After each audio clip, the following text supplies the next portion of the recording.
Cuba tenemos grandes poemas y todos ellos constituyen el gran poema que es la Revolución Cubana, que hizo triunfar Fidel Castro.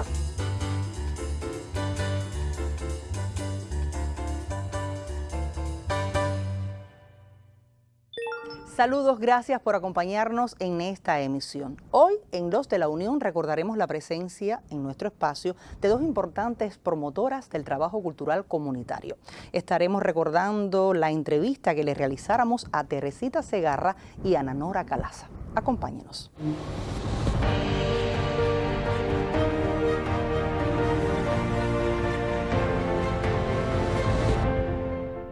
¿Cómo entra, cómo llega Teresita a la UNIAC? Bueno, en realidad todos los locutores, tú sabes que la UNIAC es selectiva. Bueno, se hizo una selección y en el año 90, 1990, se creó la sección de locutores, pero pertenecíamos a la Asociación de Artes Escénicas. Ya después, al cabo de unos meses, nos pasaron para cine, radio y televisión, porque en realidad los locutores que estábamos como miembros éramos de la radio y de la televisión. Mi vínculo con la UNIAC fue muy fuerte. Yo considero la UNIAC como mi casa. ¿Por qué razón? Ya en el año 94, Abel Prieto, que en aquel entonces era el presidente de la UNIAC, pues se puso a pensar de que con la situación del periodo especial había un aislamiento, una separación, un distanciamiento entre los miembros por toda la situación que había. Entonces, ¿qué hizo? Creó un movimiento de coordinadores de un representante en cada municipio de nuestra ciudad de la UNIAC, con vínculos con las instituciones culturales de ese territorio. Nos hizo un llamado a 15 compañeros, 15 o 16 compañeros, y ahí comenzó nuestra labor como coordinadores de la UNIAC.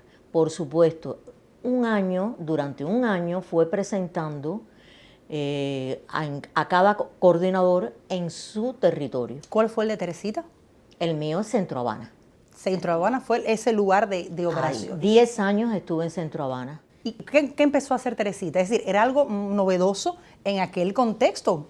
Bueno, ¿cómo saber qué hacer? Yo no sé cómo empezó todo, pero empezó.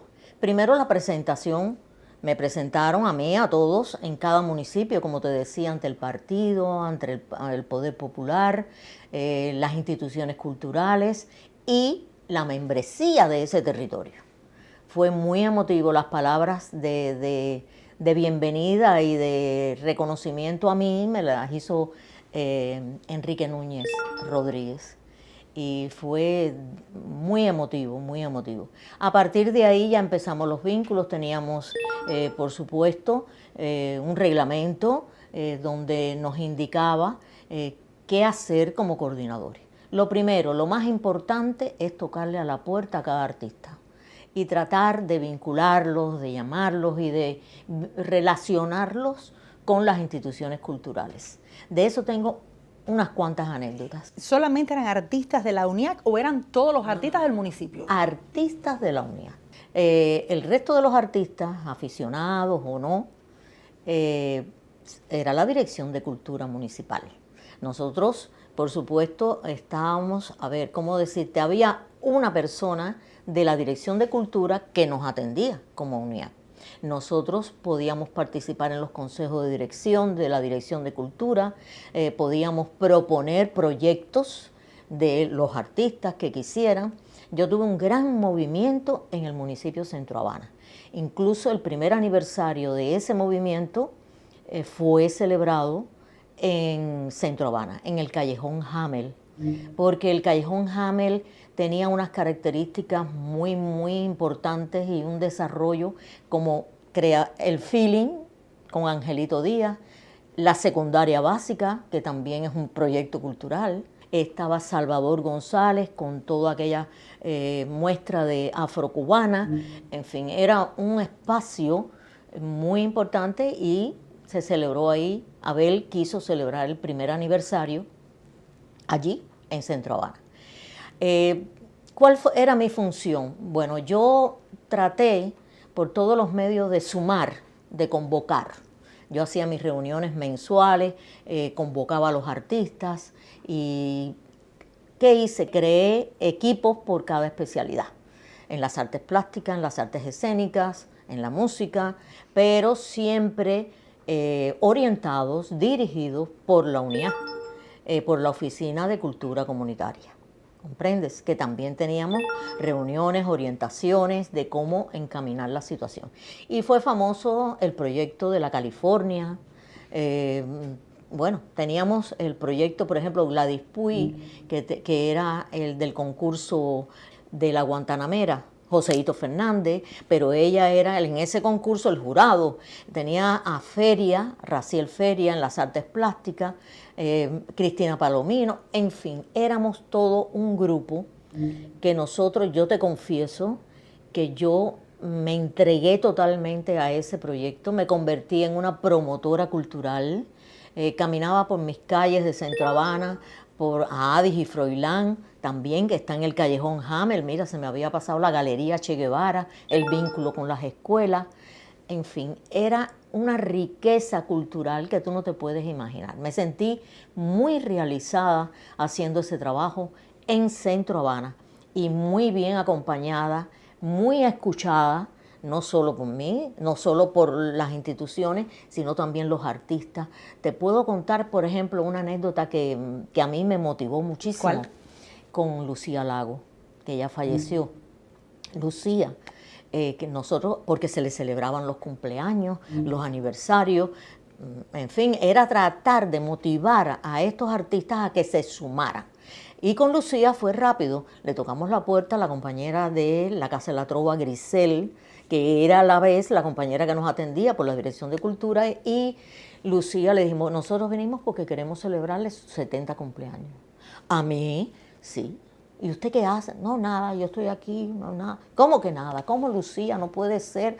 Usted tiene que retomar su guitarra, tiene que tratar de hacer sus conciertos. Bueno, efectivamente, Lucía fue al cumpleaños, la pasó requete bien. Lucía no faltó más nunca a ninguna reunión de nosotros. Lucía creó su espacio, retomó de nuevo, no el trío, pero sí su peña, hizo su disco, un libro, bueno, en fin. Fue un renacer. Claro, entonces fueron motivaciones muy especiales. Vamos a hablar de su trabajo, digamos que un tanto más reciente, por ubicarlo de alguna forma cronológicamente en la comisión que atiende asuntos comunitarios en la UNIAD. Hablemos un poco de ello. Bueno, la Comisión de Trabajo Comunitario de la UNIAD surge por una idea de Abel Prieto,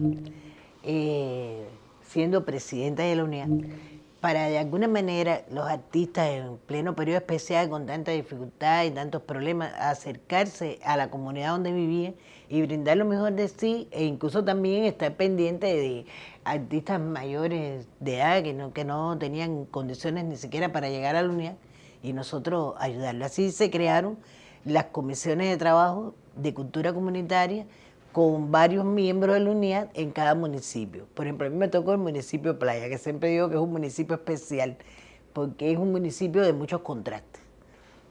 Y para mí era primera vez, es decir, yo había hecho trabajo comunitario. ¿Le ese municipio porque vivía allí o porque...? Porque vivía en Playa. Cada artista atendía el lugar donde vivía, cerca, es decir, el municipio por donde vivía. Yo trabajo en la televisión desde que era niña y siempre, por un problema también de mi familia, de la formación que me dieron, siempre acudí a hacer trabajo comunitario. Lo que sucede que no se le decía así, y como experiencia ya de práctica, de una manera más científica, si se quiere, ¿no? Porque por supuesto que eso empezó espontáneo, pero después pasamos talleres del CIERI y toda una serie de cosas para de verdad saber cómo atender la comunidad. Porque tampoco es que ahora yo piense, bueno, me pongo una nariz de payaso y hago varios chistes y voy a la comunidad. No, hay que saber también la problemática de esa comunidad, qué es lo que más necesita, cómo tocar determinados temas. Y para mí no solo fue, ¿cómo decirte?, una experiencia, ni algo que tenía que hacer por obligación. No, eso me retroalimentó. Y empecé también a pensar cosas que hacíamos en la radio y la televisión que tampoco eran como las estábamos haciendo. Porque tener el público tan de cerca, y a las niñas y los niños, y ver en realidad cómo se expresan, lo que sienten, cómo el tratamiento de muchos padres, o las abuelas que son muy importantes, y la familia. Eso me ayudó mucho a mí a mi trabajo profesional. Hubo muchos términos que se manejaron por la época que aún siguen formando parte del debate, que tienen que ver con la intervención y el trabajo comunitario. Cuando usted llega a representar, usted está haciendo una intervención cultural, pero el trabajo comunitario, ya lo decía Ana Nora, es mucho más profundo, porque es imbricarse en las raíces de una comunidad, conocerla y resaltar los valores que allí pueden estar. ¿Qué experiencias recuerda quizás del trabajo de esa época? Experiencias lindas, porque yo tuve un proyecto que para mí fue muy, muy lindo, ¿no? Que fue en el Romerillo, que le pusimos el patio de mi casa. ¿Y qué pasaba allí? Bueno, el Romerillo es un lugar muy pintoresco, muy variado, donde ya no sé cómo explicar, los niños van bonitos vestidos a la escuela con su uniforme, no es como la gente piensa a veces que dice un barrio marginal, es muy variado, muchas problemáticas las que hay en el Romerillo. Y entonces yo hago el proyecto del patio de mi casa y los niños se sentaban alrededor ahí, pero allá llegó un momento que no eran los niños ni las niñas, había gente que estaba tomando y iba hasta con la botella de ron, la ponía en una esquina y entonces yo entendí que había que sacarle lo más bonito, ¿no? Y empezamos siempre a terminar en el espacio con una canción de Arnaldo, La Lucecita, que decía, no dejes que se apague. Entonces ahí hacíamos una ronda y ellos participaban. Y entonces pedíamos unirnos todos y pensar en el bien, pensar en vivir una vida linda. Como dijo Martí, todo niño limpio es lindo. De alguna manera queríamos llegar también a las botellas de ron sin ofender. Por supuesto, transformar desde el arte las prácticas culturales que han sido desde muchísimo tiempo, y entonces llegar a una comunidad es también llegar con un mensaje y aprender de esa comunidad, y uno también irle dejando algunos detalles de todo el conocimiento que tienen los artistas que integran la unidad. Y eso está pasando mucho con el trabajo comunitario. Otra experiencia así muy bonita fue el otro proyecto que tenemos, que ya es así, lo tengo en la misma unidad que se llama De Corazón a Corazón. Ese proyecto lo iniciamos con la idea de ayudar a Haití con el terremoto. No pudimos mandar nada material y dijimos que íbamos a mandar la buena vibra, todo el amor, y se quedó. Y entonces en el cumpleaños del comandante pensamos hacer algo lindo, e invitamos a los combatientes y invitamos a artistas muy jóvenes que fueran los que lo homenajearan y le dieran flores. Y los combatientes cantaron como niños, bailaron, ¿por qué no voy a bailar? Y fue un cumpleaños muy lindo que le hicimos a Fidel. Y ellos se sintieron, y ese proyecto comunitario también acoge a las escuelas alrededor de la unidad.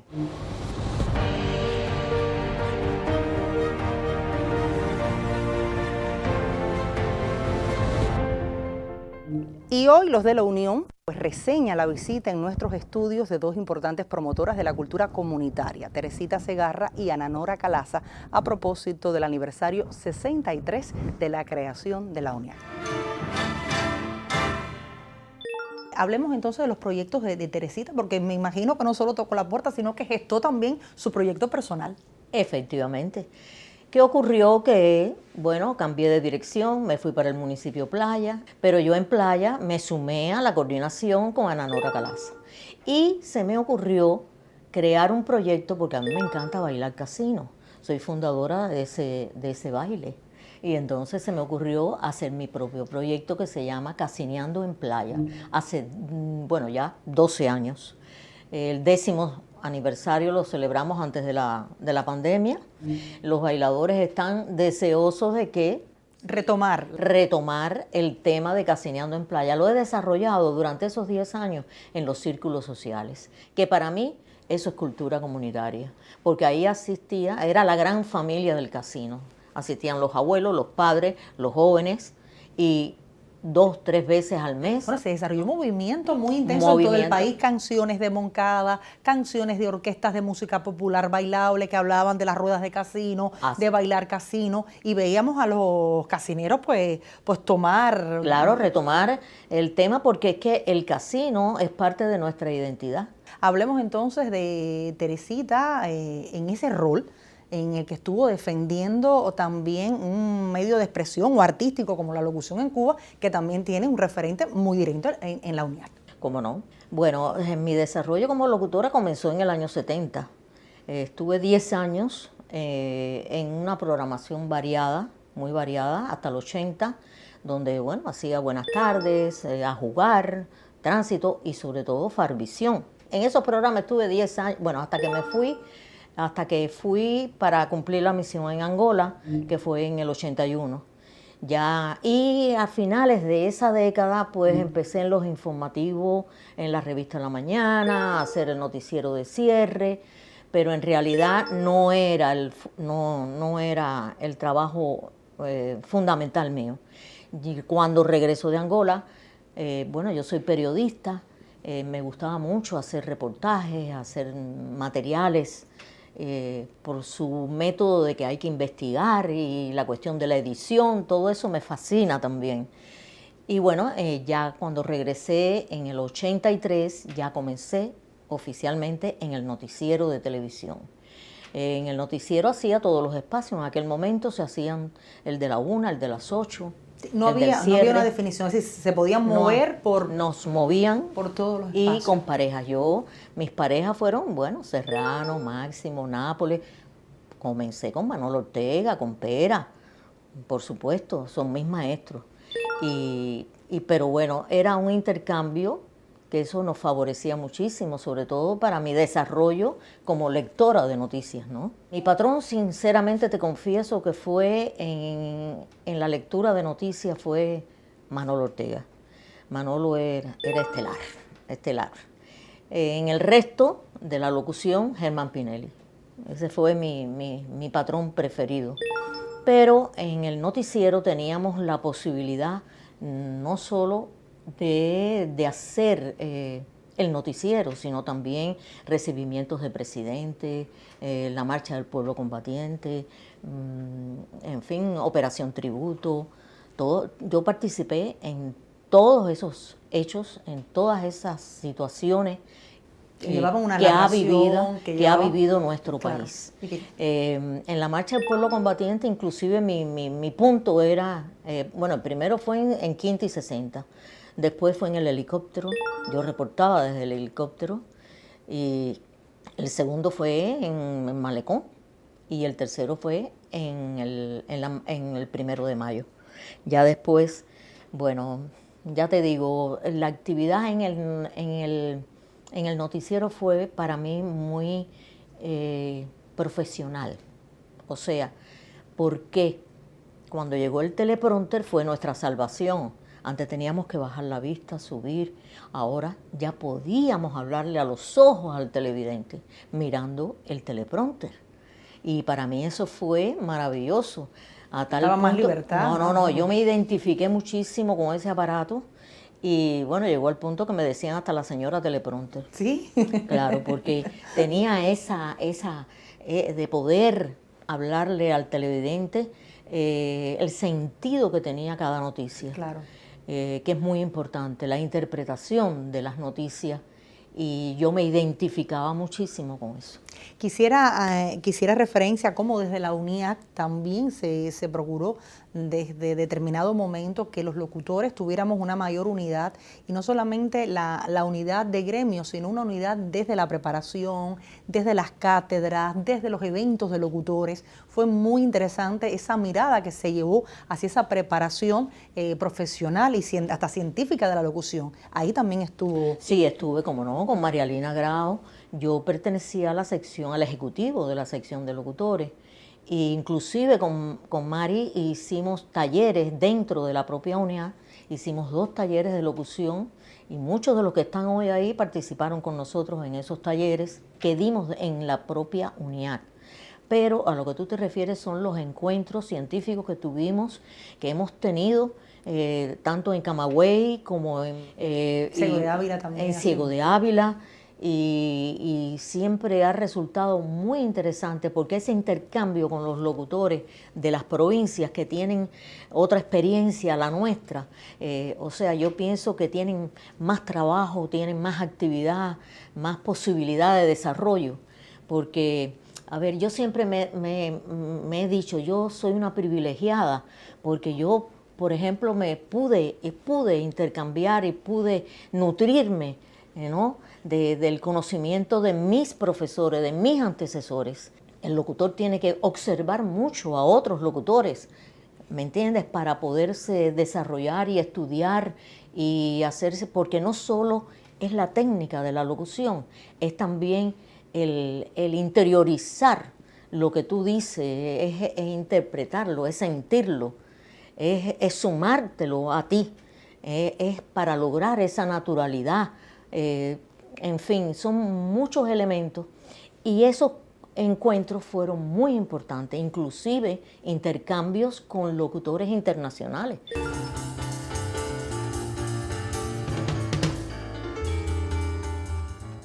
Ser de la UNIAC también significa ser una persona polémica, buscar espacios de diálogo con otros creadores y artistas, emitir criterios, y yo sé que eso siempre ha estado presente también en Ananora, en la manera de valorar productos, sobre todo infantiles, dramatizados, y emitir algunos criterios. Si hoy le pidiera alguna valoración sobre la programación infantil, sobre los productos que se diseñan para niños desde la experiencia de Ananora, ¿qué tendríamos que mejorar? Bueno, mira, pienso que son muy pocos los creadores que lo están defendiendo a capa y espada. Sí, tengo que nombrar, por ejemplo, a Yumiel Rodríguez con Sueños para Contar y con el programa de Radio Rebelde, Michael Chávez con lo que está haciendo en Radio Progreso. Se perdieron los espacios. Entonces, a veces hablamos de temas, a Cuba ponle corazón. Nosotros en Tía Tata le poníamos corazón a Cuba sin que fuera una consigna de momento, que el programa siempre empezaba hablando de la flor nacional, o cómo es el muchacho correcto. Entonces, esos temas hay que hablarlo siempre, siempre, porque las generaciones, en cuanto a los niños, un niño entre 1 y 5 años no piensa igual que de 5 a 10, el mismo tema hay que tocarle otro tema. Por ejemplo, ahora mismo yo estoy en un proyecto que quieren llevar a cabo y me dieron a ver los guiones y el primer tema era hablando de la edad de oro, pero ya me habían dicho que era para adolescentes. Y de pronto cuando leo, lo que el niño ya iba a hablar era, ¿no?, que si Martí escribió La Edad de Oro y que la Edad de Oro era para los niños de América. Y dije, mira, esto ya es obsoleto. Si nosotros queremos que nuestra juventud se dé cuenta del sacrificio, no solo de todo, de José Antonio Echevarría, de Milla, que era remero, que era universitario, que podía vivir de otra manera y dedicó su vida a la patria. Lo primero es acercar a los jóvenes, a los adolescentes realmente con eso, porque se supone que un niño adolescente cubano ya conoce la edad de oro. Ahora, tiene claro de que era un joven Martí y que tenía mucho por hacer y que tuvo un tiempo para hacer eso, es otra manera de decir. Entonces pienso que la radio, sobre todo, que es comunitaria, porque la radio se lleva en el bolsillo, la radio se pone el que está de guardia, No, la escucha, es comunitaria. Ahora se lleva hasta en los móviles. Ahora tenemos otra manera de asumir los productos, tanto televisivos como radiales. Entonces, pienso que verdaderamente yo ya lo escribí a una comisión que está en el tema de los 100 años de la radio que llega, y pienso que era el momento justo para de verdad interiorizar cómo se perdieron los espacios de la radio para niños. Están perdidos. Perdidos porque las 5 de la tarde no es el horario. El horario era que los niños se levantaban con arriba, arriba, compañerito. Llegó, eso era un tema porque yo lo dije en una reunión, no por gusto, la gente para leer decía, estás como Tía Tata. ¿Por qué? Porque era un eslogan ya, porque la población quería y conocía el programa. Y la televisión adolece también de no tenemos un títere emblemático. No importa que llenemos la pantalla de títeres, tiene que haber títeres emblemáticos, como lo fue Amigo, como lo fue Pelucín del Monte antes. emblemáticos, porque son títeres que representan algo, y hemos perdido los emblemáticos, no son ni el Pillo Valdés. Hablamos de él, pero no. Y entonces con todo lo que tenemos, porque yo soy directora de doblaje, y ya yo no me hace falta que me hable de imperialismo yanqui ni nada de esas cosas para saber cuando cojo una película infantil norteamericana como muy, muy bien hecha. Hablan de individualismo, de poca solidaridad, todo eso de una manera bellísima. Yo trato, cuando estoy ajustando los guiones, eso de quitarle cuando hablan de dinero, de una serie de cosas que no nos interesa que nuestros niños escuchen, ¿no? Pero bueno, pienso que tiene que haber una reflexión muy profunda de cómo estamos tratando el tema, tanto en la radio como en la televisión, de la programación infantil.